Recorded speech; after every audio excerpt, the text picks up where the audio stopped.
करोड़पति मालिक ने चाय बेचने वाली लड़की से की शादी, फिर जो हुआ उसने सबको रुला दिया। बारिश हो रही थी। सड़क किनारे एक छोटी सी चाय की दुकान पर 22 साल की आरती भीगते हुए ग्राहकों को चाय पिला रही थी। उसी समय एक महंगी कार खराब होकर वहीं रुक गई। कार से एक युवक उतरा। उसके कपड़े साधारण थे, लेकिन वह असल में देश की सबसे बड़ी कंपनी का मालिक आर्यन सिंघानिया था। आर्यन ने मुस्कुराकर कहा, एक चाय मिल जाएगी? आरती ने बिना कुछ पूछे गरम चाय उसके सामने रख दी। आर्यन ने जेब टटोली। माफ करना, मेरा बटुआ शायद कार में रह गया। आरती मुस्कुराई। कोई बात नहीं, भूखे या परेशान इंसान से पैसे नहीं लेते।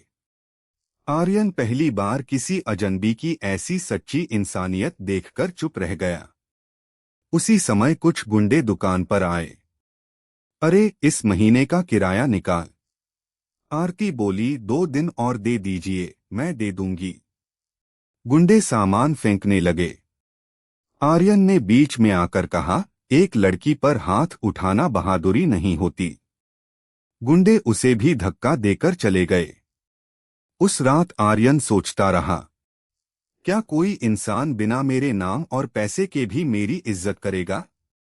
अगले दिन उसने साधारण नौकरी तलाशने वाले युवक का रूप बनाया और फिर से आरती की दुकान पर पहुंच गया। यहीं से दोनों की जिंदगी बदलने वाली थी। आरती ने उसे देखते ही मुस्कुराकर कहा, अरे, आप फिर आ गए? आर्यन ने सिर झुकाकर जवाब दिया, हाँ, काम की तलाश में हूं। अगर आसपास कहीं नौकरी मिल जाए तो बता दीजिए। आरती ने कुछ पल उसे देखा। अगर आपको बुरा न लगे तो मेरी दुकान पर ही मदद कर दीजिए। ज्यादा पैसे तो नहीं दे पाऊंगी, लेकिन 2 वक्त का खाना और रहने की जगह मिल जाएगी। आर्यन हल्का सा मुस्कुराया, मेरे लिए इतना ही काफी है। उस दिन से आर्यन चाय बनाने, बर्तन धोने और ग्राहकों को चाय देने लगा। पास की दुकानों वाले हंसते थे। लगता है शहर का सबसे निकम्मा लड़का यहीं आ गया। आजकल ऐसे लोगों पर भरोसा नहीं करना चाहिए। लेकिन आरती कभी उसकी बेइज्जती नहीं होने देती। वह हमेशा कहती, हर इंसान को एक मौका मिलना चाहिए। कुछ दिनों बाद एक बुजुर्ग ग्राहक दुकान पर आए।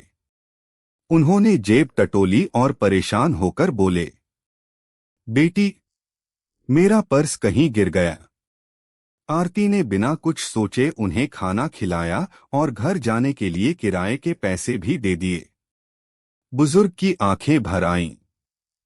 बेटी, भगवान तुम्हें बहुत खुश रखे। आर्यन यह सब चुपचाप देख रहा था। उसके मन में आरती के लिए सम्मान और भी बढ़ गया।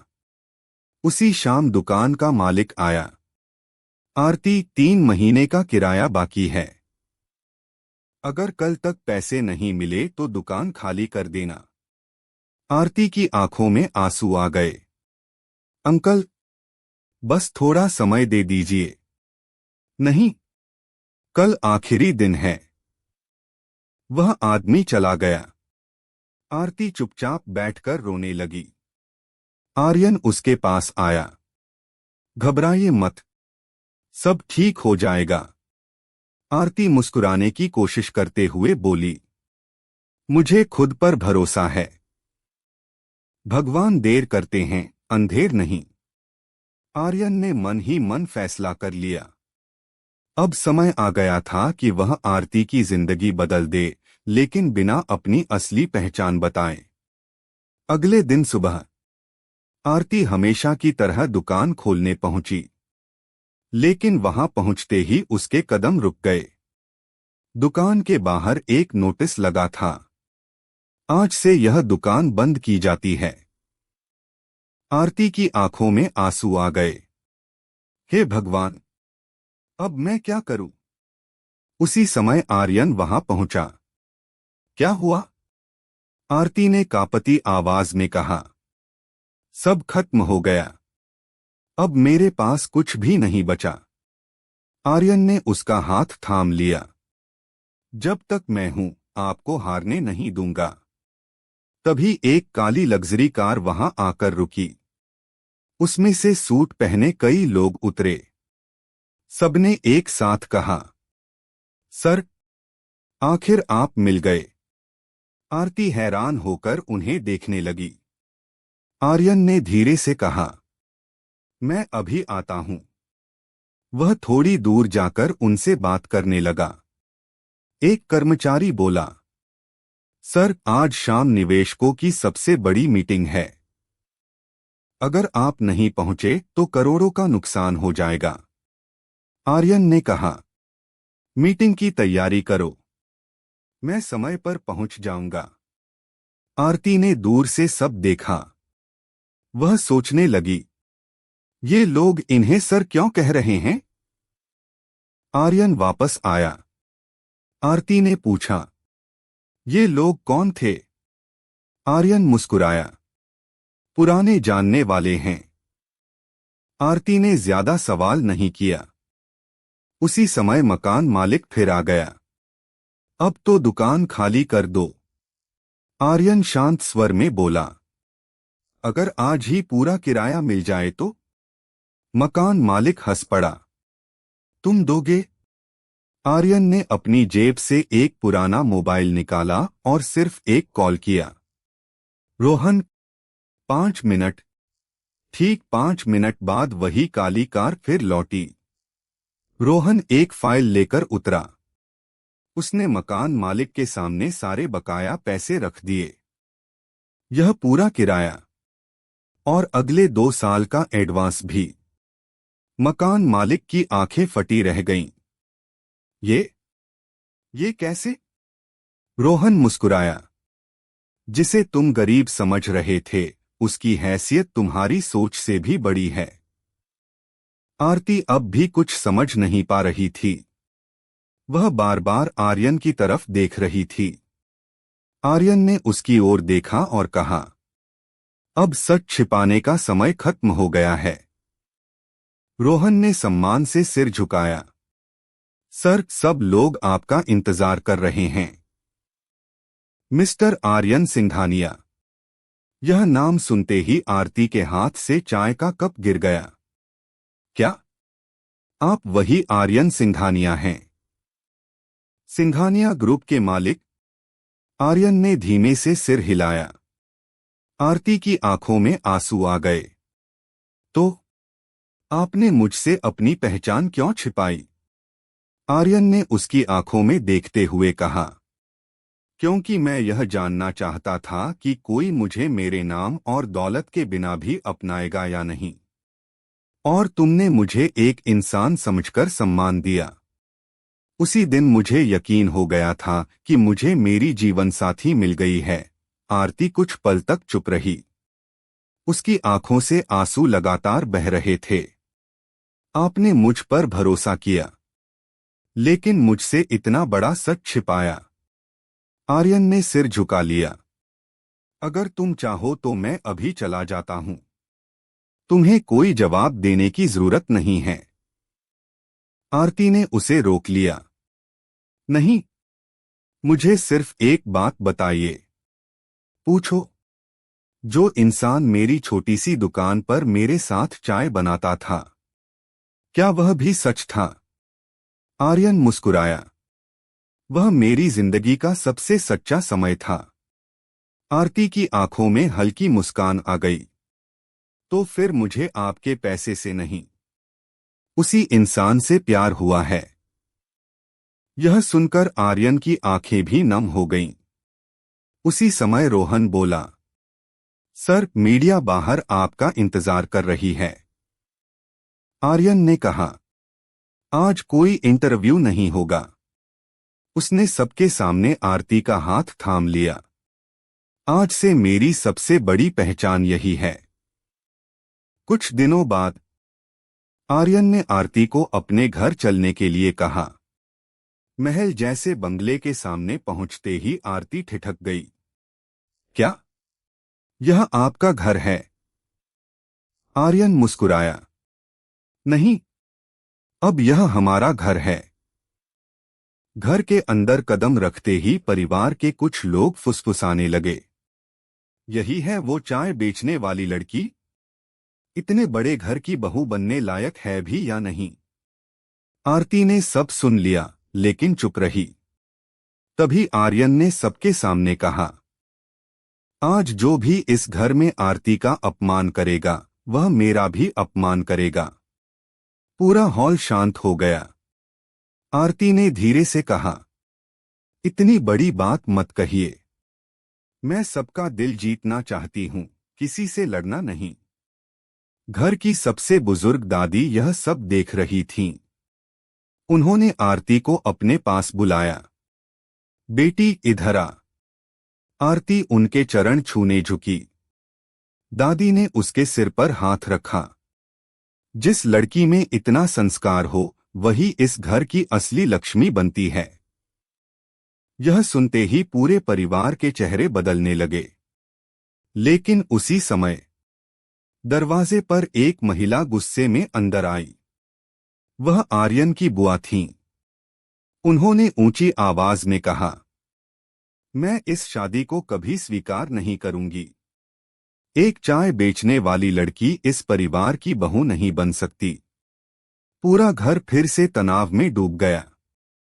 आर्यन की बुआ की आवाज पूरे हॉल में गूंज उठी। एक चाय बेचने वाली लड़की कभी सिंघानिया परिवार की बहू नहीं बन सकती। पूरा परिवार चुप था। आरती ने सिर झुका लिया। वह कुछ कहती, उससे पहले ही आर्यन आगे बढ़ा। बुआ जी, किसी इंसान की पहचान उसके काम से नहीं, उसके चरित्र से होती है। बुआ गुस्से में बोली, चरित्र से घर नहीं चलते।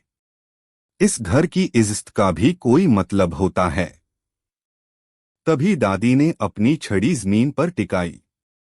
बस। सबकी नजर दादी पर चली गई। दादी बोली, मैंने इस लड़की की आंखों में संस्कार देखे हैं। जिस घर में ऐसी बहू आए, उस घर का भाग्य बदल जाता है। बुआ फिर भी नहीं मानी। अगर यह इतनी ही अच्छी है, तो इसे साबित करना होगा। आरती शांत स्वर में बोली, मुझे किसी से लड़ना नहीं है। अगर मेरा व्यवहार आपको अच्छा लगेगा, तो एक दिन आप खुद मुझे अपना लेंगी। बुआ ने ताना मारते हुए कहा, देखते हैं कितने दिन यह अच्छाई चलती है। अगले दिन घर के पुराने नौकर रामू काका सीढ़ियों से फिसल गए। उनके हाथ से महंगा फूलदान गिरकर टूट गया। बुआ गुस्से से चिल्लाईं, आज से तुम्हारी नौकरी खत्म। रामू काका हाथ जोड़कर रो पड़े। मालकिन, मेरी बेटी की पढ़ाई चल रही है, मुझे मत निकालिए। तभी आरती आगे आई। फूलदान मैंने गिराया था। रामू काका हैरान रह गए। नहीं बहू जी। आरती ने धीरे से उनका हाथ पकड़ लिया। चुप रहिए। बुआ बोली, अच्छा, तो इसकी कीमत तुम्हारी तनख्वाह से कटेगी। आरती मुस्कुराकर बोली, ठीक है। यह सब दूर खड़ा आर्यन देख रहा था। रात को उसने पूछा, तुमने झूठ क्यों बोला? आरती ने कहा, अगर मेरी वजह से किसी का घर बच जाए, तो ऐसा झूठ भी ठीक है। आर्यन की आंखें भर आईं। उसी समय दादी दरवाजे पर खड़ी सब सुन रही थीं। उन्होंने मन ही मन कहा, अब इस घर को कोई नहीं तोड़ सकता, क्योंकि इसे जोड़ने वाली बहू आ चुकी है। लेकिन उसी रात बुआ ने किसी को फोन मिलाया।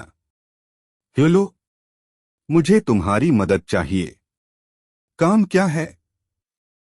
इस लड़की को इस घर से हमेशा के लिए निकालना है। फोन के दूसरी तरफ से जवाब आया, आप चिंता मत कीजिए, कल से इसका खेल शुरू होगा। अगली सुबह आरती रोज की तरह सबसे पहले उठी। उसने पूरे घर का मंदिर साफ किया, दीपक जलाया और भगवान के सामने हाथ जोड़कर बोली, हे प्रभु, मुझे इतना धैर्य देना कि मैं हर रिश्ते को प्यार से जीत सकूं। इतने में बुआ के बुलाए हुए व्यक्ति ने घर में कदम रखा। वह परिवार का पुराना मैनेजर महेश था। बुआ ने धीरे से कहा, याद रखना, किसी भी तरह इस लड़की को सबकी नजरों में गिराना है। महेश मुस्कुराया, आज ही पहला वार होगा। कुछ देर बाद दादी की बहुमूल्य हीरे की अंगूठी अचानक गायब हो गई। पूरे घर में हड़कंप मच गया। बुआ जोर से बोली, घर में नई बहू आई है, सबसे पहले उसी के कमरे की तलाशी लो। आर्यन गुस्से में बोला, बस किसी पर बिना सबूत के इल्जाम मत लगाइए। लेकिन महेश बोला, सर, सच जानने के लिए तलाशी जरूरी है। आरती ने शांत स्वर में कहा, अगर इससे सबका शक दूर हो जाएगा तो मेरे कमरे की तलाशी ले लीजिए। सब उसके कमरे में पहुंचे। अलमारी खोली गई और दादी की वही अंगूठी कपड़ों के बीच रखी मिली। पूरा कमरा सन्न रह गया। बुआ ने ताली बजाते हुए कहा, देखा, मैंने पहले ही कहा था, गरीब की नीयत कभी नहीं बदलती। आरती की आंखों से आंसू बहने लगे। वह कांपती आवाज में बोली, मैंने यह अंगूठी नहीं रखी। मुझे नहीं पता यह यहां कैसे आई। आर्यन ने उसकी आंखों में देखा, मुझे तुम पर पूरा भरोसा है। बुआ हंस पड़ी, सबूत सामने है फिर भी भरोसा। आर्यन ने दृढ़ आवाज में कहा, हाँ, क्योंकि मैं आरती को जानता हूं। वह किसी की चीज नहीं चुरा सकती। तभी दादी बोली, अगर आरती निर्दोष है तो असली चोर भी इसी घर में है। यह सुनकर महेश के चेहरे का रंग उड़ गया। उसे लगा कि उसकी चाल कभी भी पकड़ी जा सकती है। उधर आर्यन ने चुपचाप घर के सुरक्षा अधिकारी से कहा, आज रात से पूरे घर के कैमरों की रिकॉर्डिंग मेरे पास भेजना। मुझे सच जानना है। अब खेल पलटने वाला था, क्योंकि पहली बार किसी ने झूठ नहीं बल्कि सच की तलाश शुरू कर दी थी। उसी रात आर्यन अपने स्टडी रूम में बैठा कैमरों की रिकॉर्डिंग देखने लगा। एक एक मिनट आगे बढ़ता गया। अचानक एक वीडियो पर उसकी नजर रुक गई। वीडियो में साफ दिखाई दे रहा था, महेश धीरे धीरे दादी के कमरे में गया। उसने अलमारी से अंगूठी निकाली और चुपके से आरती के कमरे में रख दी। आर्यन की आंखों में गुस्सा भर गया। तो यह सब पहले से सोची समझी साजिश थी। अगली सुबह पूरा परिवार नाश्ते की मेज पर बैठा था। आरती अब भी चुप थी। उसकी आंखें पूरी रात रोने की गवाही दे रही थीं। तभी आर्यन ने कहा, आज सब लोग ड्राइंग रूम में चलिए, मुझे एक सच दिखाना है। सब इकट्ठा हो गए। बुआ ने ताना मारा, अब क्या नई कहानी सुनाओगे? आर्यन ने टीवी ऑन किया। कैमरे की रिकॉर्डिंग चलने लगी। वीडियो में महेश साफ दिखाई दे रहा था। पूरा कमरा सन्न रह गया। दादी ने गुस्से में कहा, महेश, यह क्या किया तुमने? महेश के हाथ कांपने लगे। मां, मुझसे गलती हो गई। आर्यन गरज उठा, गलती नहीं, साजिश। सच बताओ, किसके कहने पर किया? महेश डर गया। उसने धीरे धीरे बुआ की तरफ देखा। मां, मुझे माफ कर दीजिए। यह सब मैंने अकेले नहीं किया। बुआ घबरा गईं। झूठ बोल रहा है। महेश रो पड़ा।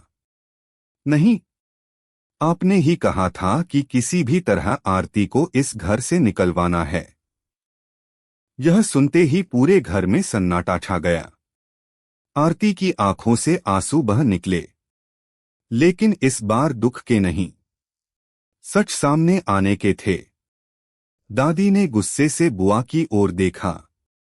मुझे तुमसे ऐसी उम्मीद नहीं थी। बुआ सिर झुकाकर रोने लगी। मुझसे बहुत बड़ी गलती हो गई। मैं आरती को उसके गरीब होने की वजह से कभी स्वीकार नहीं कर पाई। वह आरती के सामने आकर हाथ जोड़कर खड़ी हो गई। बेटी, अगर हो सके तो मुझे माफ कर दो। आरती ने तुरंत उनके हाथ पकड़ लिए। बुआ जी, परिवार में माफी मांगने से कोई छोटा नहीं होता। मैं आपको दिल से माफ करती हूँ। बुआ फूट फूट कर रो पड़ी और पहली बार आरती को गले लगा लिया। दादी मुस्कुराईं। आज इस घर की सबसे बड़ी जीत किसी की हार नहीं, बल्कि नफरत पर प्यार की जीत है। आर्यन ने आरती की ओर देखा।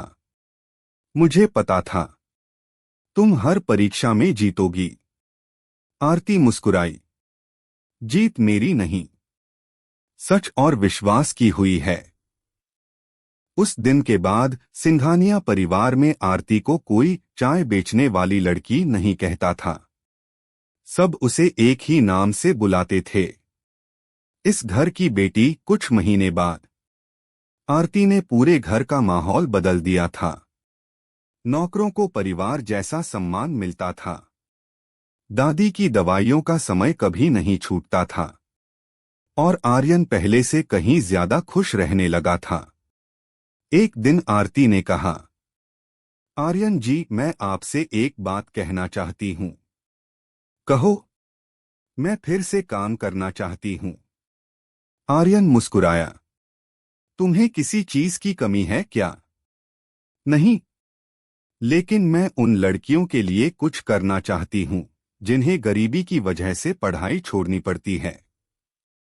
आर्यन गर्व से बोला, यही वजह है कि मुझे तुमसे प्यार हुआ था।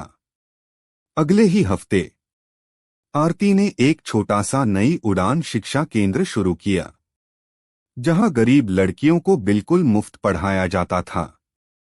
धीरे धीरे सैकड़ों लड़कियां वहां आने लगीं। एक दिन एक दुबली पतली लड़की फटी हुई किताब लेकर केंद्र में पहुंची। उसने डरते हुए कहा, दीदी, मेरे पास फीस देने के पैसे नहीं हैं। आरती मुस्कुराई। यहां फीस नहीं, सिर्फ पढ़ने का सपना होना चाहिए। लड़की खुशी से रो पड़ी। यह सब देखकर आर्यन की आंखें भर आईं। उसी शाम एक बड़ी बिजनेस मैगजीन ने आर्यन का इंटरव्यू लिया। पत्रकार ने पूछा, सर, आपकी सफलता का सबसे बड़ा राज क्या है? आर्यन मुस्कुराया, मेरी पत्नी। पत्रकार हैरान रह गया। उन्होंने आपके बिजनेस में क्या योगदान दिया? आर्यन बोला, उन्होंने मुझे सिखाया कि कंपनी सिर्फ मुनाफे से नहीं, इंसानियत से भी बड़ी बनती है। अगले दिन यह इंटरव्यू पूरे देश में छा गया। लोग आरती की तारीफ करने लगे, लेकिन हर किसी को यह खुशी रास नहीं आई। उसी रात कंपनी का एक पुराना प्रतिद्वंद्वी करण मेहरा टीवी पर यह इंटरव्यू देख रहा था। उसने गुस्से में रिमोट फेंक दिया। आर्यन सिंघानिया, अब तक मैं तुम्हारे बिजनेस से हारता आया हूं। लेकिन इस बार उसके होठों पर खतरनाक मुस्कान आई। मैं तुम्हारी सबसे बड़ी ताकत पर वार करूंगा। उसने आरती की तस्वीर हाथ में उठाई और बोला, अब खेल शुरू होगा। अगले दिन आरती हमेशा की तरह शिक्षा केंद्र पहुंची। बच्चियां उसका इंतजार कर रही थीं। दीदी आ गईं। सब दौड़कर उसके गले लग गईं। आरती मुस्कुराई, चलो आज की पढ़ाई शुरू करते हैं। उसी समय एक नई महिला वहां आई। उसने अपना नाम निशा बताया। मैडम, मैं भी यहाँ बच्चों को पढ़ाना चाहती हूँ। आरती ने बिना किसी शक के उसे काम पर रख लिया। लेकिन निशा असल में करण मेहरा की भेजी हुई जासूस थी।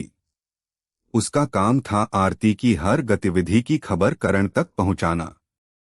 शाम को उसने करण को फोन किया। सर, मैंने शिक्षा केंद्र में नौकरी पा ली है। करण हंस पड़ा। बहुत अच्छा। अब धीरे धीरे उसका भरोसा जीत लो। कुछ ही दिनों में निशा आरती की सबसे भरोसेमंद साथी बन गई। एक दिन आरती ने उससे कहा, तुम्हारे आने के बाद मेरा काम बहुत आसान हो गया है। निशा को पहली बार अपने झूठ पर शर्म महसूस हुई। उधर करण ने नया षड्यंत्र रचा। उसने अपने आदमियों से कहा, कल शिक्षा केंद्र में नकली दान के नाम पर नकली नोट रखवा दो, फिर पुलिस को सूचना दे देना। पूरा शहर यही समझेगा कि आरती गरीब बच्चों के नाम पर धोखा कर रही है। अगले दिन पुलिस अचानक शिक्षा केंद्र पहुंची। हमें शिकायत मिली है कि यहां गैरकानूनी पैसे रखे गए हैं। आरती चौंक गई।